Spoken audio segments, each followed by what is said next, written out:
Heroes have always been at the heart of Clash of Clans, bringing some of the most powerful forces into battle over the years. As the game evolved, heroes underwent significant changes as well.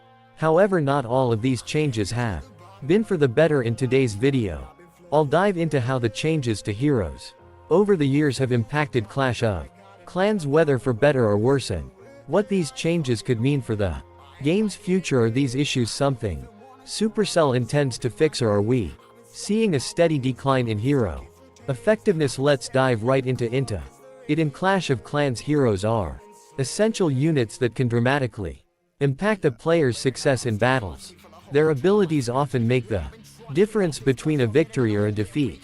However, unlocking their true potential requires extensive upgrading, and the process is far from simple. Upgrading heroes is one of the most time-consuming and resource-intensive tasks in the game.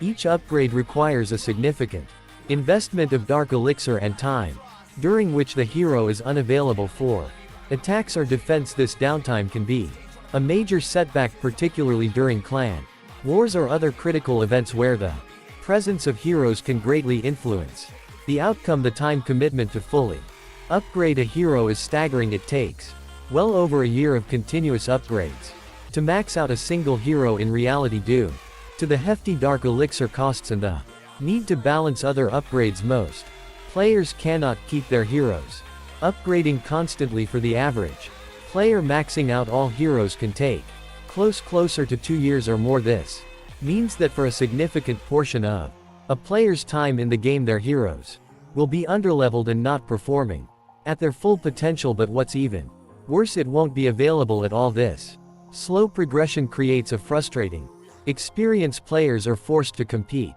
with weaker heroes for an extended period, and they miss out on the full benefits of their abilities for months or even years. As a result, many players have turned to using hero potions to temporarily boost their heroes. This work around allows players to use the full strength of their heroes without waiting through lengthy upgrade times. However, this approach comes with its own set of problems. By relying on hero potions, players are effectively avoiding one of the core progression mechanics of Clash of Clans. This sidestep not only undermines the intended challenge and reward system of the game, but also slows down long-term progression. Instead of working toward permanently stronger heroes, players are stuck using temporary boosts, which ultimately delays their heroes' max level status even further. And you would think that over time Supercell would introduce more substantial cost and time reductions to help players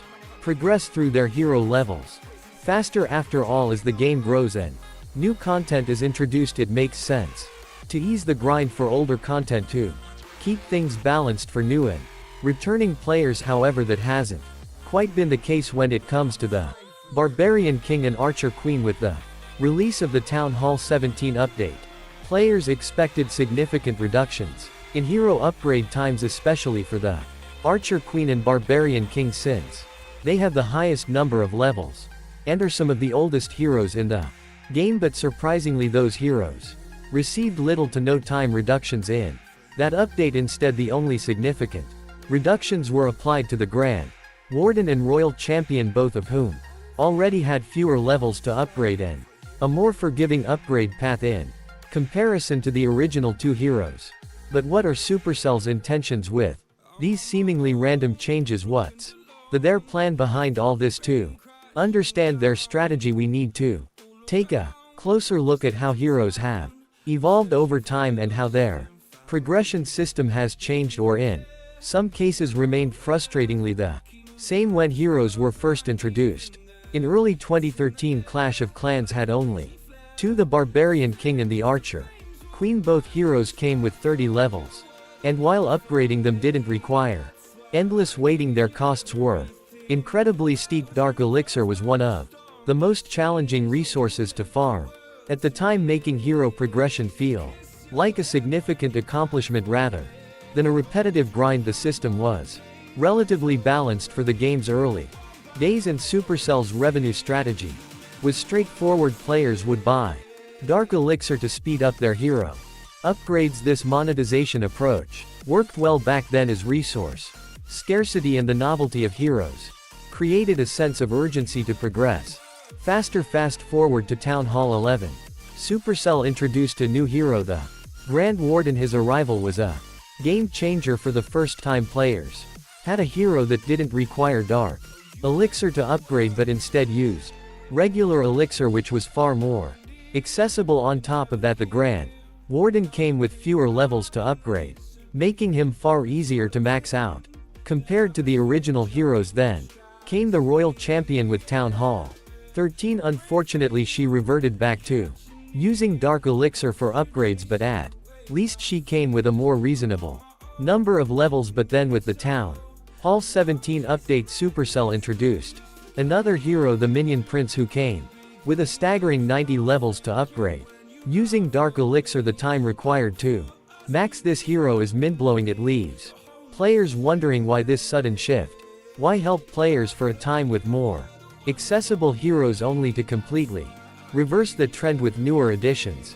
One big reason for this shift is the introduction of hero pets and more importantly, hero equipment. The focus of the game has gradually shifted away from simply leveling up heroes to unlocking and upgrading powerful equipment for them. In many cases, hero equipment provides more immediate value than hero levels. However, it's important to remember that a max level hero still makes a huge difference in wars and competitive attacks. The stats of a level 100 hero compared to a level 1 hero are night and day. So why does Supercell continue to make hero leveling such a slow and punishing process? The answer lies in monetization. Supercell's strategy to push players towards spending money is most evident when looking at hero progression. Even though they experimented with some player-friendly events like the Unlimited Heroes event in July 2024, which allowed players to use their heroes even while